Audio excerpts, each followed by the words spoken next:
هو ليه اصلا محتاج ان انا اكون على طول بتعلم بطور من نفسي؟ وهنا التعليم مش قصدي بس على التعليم الاكاديمي، لا انا محتاج في اي حاجه في حياتي ان انا اكون على طول بتعلم وبطور من نفسي فيها. الدنيا والحياه على طول بتتغير وبتتطور للاحسن، واحنا في عصر التكنولوجيا، يعني عصر التغير والتطوير المستمر.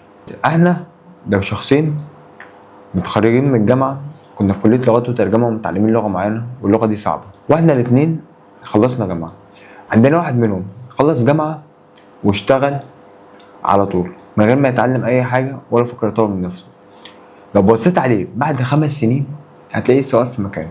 طيب عندنا شخص تاني كان متخرج في نفس الجامعه واشتغل في نفس الشركه، بس قعد ياخد كورسات، قعد ياخد دورات، قعد يقرا، قعد يتعلم، قعد يطور من نفسه.